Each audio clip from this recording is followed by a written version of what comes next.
Once Upon a Time winter finale going home. Edward Kitsis, Adam Horowitz, you are dead. You are dead. Yeah, if you haven't watched the episode yet, there's spoilers, so just you can come back and watch it later. I can't even act calmly about this episode. Okay, so let's just start off with the whole fact that, the curse is coming back and shit's going down the toilet. There's a couple funny scenes. When we went to go see Mother Superior in the church with Hook and Charming and Neil and Tink, and I just picture, the boys are back! The boys are back! Like, in High School Musical, they're all like, bitch, we rule this earth. And, Tink got her wings back. But then I feel like the Mother Superior, kind of, finishing to it was a little too easy. Oh, yeah, of course the shadow dies. Her shadows return to her and everything's okay. That was a little bit too easy, but then...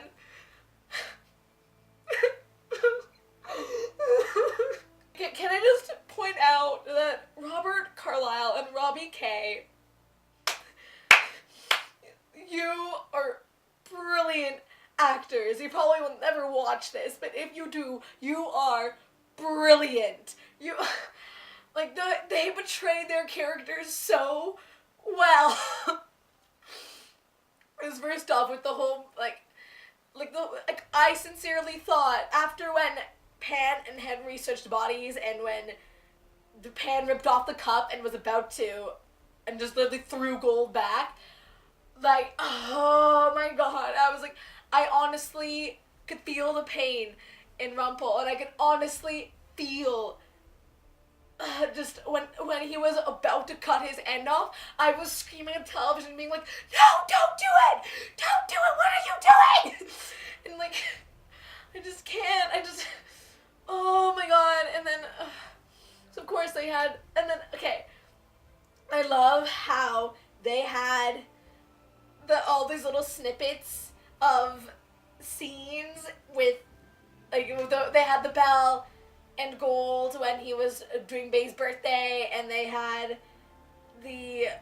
with Mother Superior and Charming and Snow right before they sent Emma out, and they had the scene with Emma when she gave birth to Henry, and they had all these little, and when they showed when Mary Margaret gave Henry the book, and it was brilliant and amazing, and but then everything went to shits. And that scene when Pan froze everybody, and he was like, who should I kill first, Belle or Gold? And you could see Belle trembling, and Neil was just so strong, but you could see her just trembling. I'm like, oh my gosh, no. And then Gold came out and was all like, I know what I have to do, and at first I was like, oh, whatever, and then, he's like, he's gonna kill, I knew he was gonna have to do something with the dagger, I knew it, but I thought he was just gonna kill Pan with the dagger and that'll all be good, but no, had to go and kill himself in the freaking process.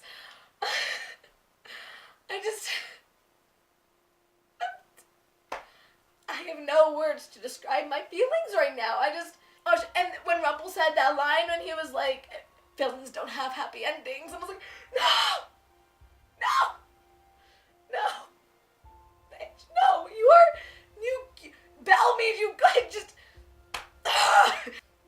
and then when he twisted the dagger and they both just crumbled to the ground, and Belle just fell, just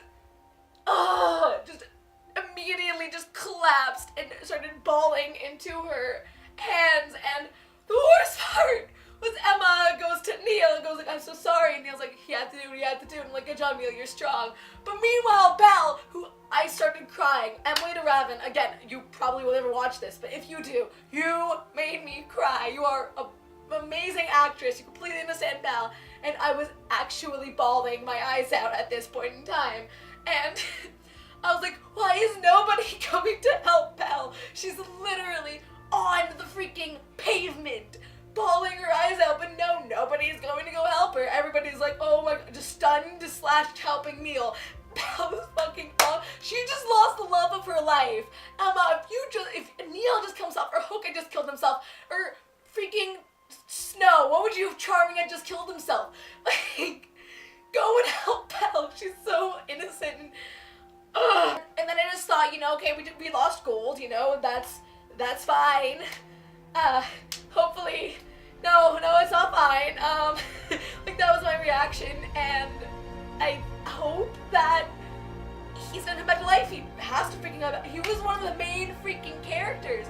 I guess, well, like, I could go on Wikipedia afterwards, because they have, like, on Wikipedia, they'll have the character's name and each season, whether they were, like, recurring or main or something. So far, it says he's still main, so I'm hoping it stays that way. You know, if he's still main, he has to still be in there. They can't just end Ron Belle's story like that. They can't do it. That's not appropriate. That's not allowed. But yeah, and I thought that things, you know, that's it. That's the feeling for the night. No. And he had Regina get the scroll back, and she's like, okay, I know what I gotta do. And I was like, shit, she got to kill herself now too? Are we gonna lose Regina and Gold in the same freaking show? And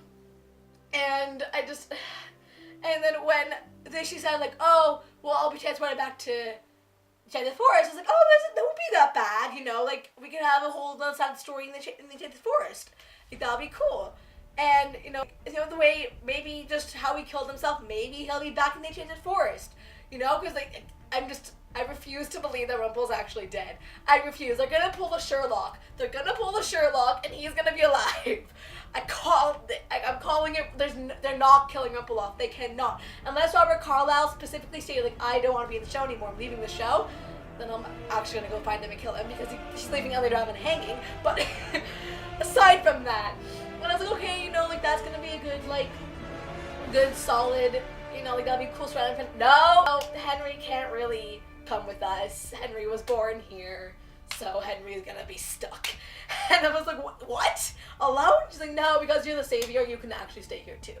So I'm like, what? Because she's being separated from her family, from the two loves of her life, from, like, and I'm just like, no, what? And I was actually crying, and then I went to the line, and then Emma and Neil had their goodbye, and Emma and Hook, I thought they were gonna kiss, and I was waiting for it, and of course they didn't, and I was like, well, fuck you, Edward Kitts and Adam Horowitz, and he was like, I'm thinking, like, every second, and he's like, you too, she's like, you too, Huck, and I was like, more than that, come on, and then that shot when they just drove away, and then, like, when they had the whole goodbye scenes, I was like, oh, yeah, like, I'm so sad, but then, Regina goes, oh yeah, by the way, something else you should probably know, you won't actually remember any of this, because it's going to work opposite the way around. We'll remember you, but you won't remember us.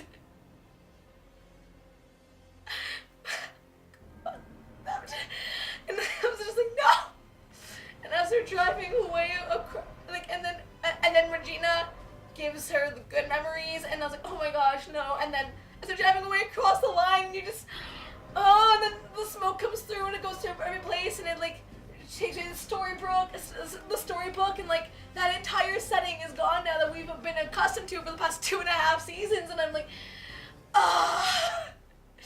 And then they're all just, like, waving goodbye. Them almost not even, but, like, they're all just, like, went through the lunch, and everybody saying goodbye, and Belle didn't look, like, back, just, like, she was still upset, and I'm like, good job, Fiona, having me able to carry your character on like that, but, like, and as they're driving away, and they had the shots of the sunlight of Henry and Emma, I was like, shit, and I was like, shit, are they gonna end it like that? Storybook goes away, and they're driving off like that, are they leaving something off like that? And then they're like 1 year later, and then I was like, oh, like, that's kind of cute, how, like, you know, they're living together, and then when it's driving away, when you see the memory that Regina gave her about, like, she actually had to keep Henry, and I'm like, shit, no, but, and then, so, like, you know, the cute little house, I'm like, oh, you know, Papa's gonna show us, like, what's happening, you know, so we just have a semi-knowledge of what's gonna happen for the next, but then, as soon as I hear the knock on the door, I was like, fudgesicles, they're gonna leave us off with a cliffhanger, and I, like, oh, I knew it, and then, I thought it was gonna be Gold at the door, see, because I was like, it's gonna be a Sherlock moment, Gold's gonna be at the door, and, like, be like, me, like, the goal's gonna be there, and so it's gonna be like a double whammy, like shit no, and holy shit he's alive. Like I called, but no, it was Hook, and I was like, Hook! And then when he's like, your family's in trouble, something bad's happening, I'm like, no. No! And then he kissed Emma, and I was like, yes! But then she punched him in the balls. I was like, yes, girl. And he was like, oh, never mind. I thought you felt the same way about me, but obviously not. And I was like, oh, no. But of course, he's like, Emma, no, you have to. And then she closes the door, and she's like, oh. And I was like, who was that? And I was like, oh, it was nobody. And I was like, ah. So now we have this fucking cliffhanger because it's like, wait, Gold's dead. But he can't be dead. He can't be dead. They can't leave. They can't end off the Rumbell storyline like that. They know Rumbell's one of their biggest ships of the show. Killing off Rumbell like that they have to bring him back. There's no way they're gonna leave it like that. Because that'd be that'd be a stupid ass move on their decision. So I'm hoping that they change their minds on that one. But, I honestly just, and so now we see, we have the cliffhanger there, and we have the cliffhanger with, oh shit, something bad is happening in Storybrooke. We don't know what it is. We only know is that it's something to do with Emma's family, and we don't know how Hook got out of Storybrooke, got out of the Enchanted Forest, but somehow he did. So now it's just like, I'm done. I'm sorry. I'm out. I can't. I've never noped harder in my life. I'm blaming this on Stephen Moffat because I blame everything that hurts me on Stephen Moffat, and I'm not an episode that Stephen Moffat went to Ever Kisses and Adam Horowitz and went, oh, need help with the season finale? Oh, I'll quit that for you, don't worry. Or they went to like a workshop or something, like a screenwriter's workshop or something, and Stephen Moffat gave all these tips on how to kill your fans, and they're like, okay, we'll take these notes. And I'm blaming this on Stephen Moffat, and fuck you, Edward Kissis and Adam Horowitz. You can go kill yourselves or do something to yourselves until March, because my heart will be hurting from then on out. So that was my epic rant about Once Upon a Time, this winter finale, and I'm just dead. I'm just gone. And it was, now I guess there's a part of me now that's like, at least I have other things to keep me occupied while I'm waiting for Once Upon a Time. Sherlock's coming back on January 1st. Matt Smith is dying on December 25th, so I'll keep me there, but I'll be depressed and crying and expect a video about that one because I'll be bawling my eyes out. I'm reading $6 right now, so those will be reviewed sooner or later, and I also have a bunch of tags to do. So thank you for watching. I hope that I'm not the only one whose heart is literally ripped in two right now. And I'm gonna go read some Rumbell fanfics. Alright, bye! Mwah!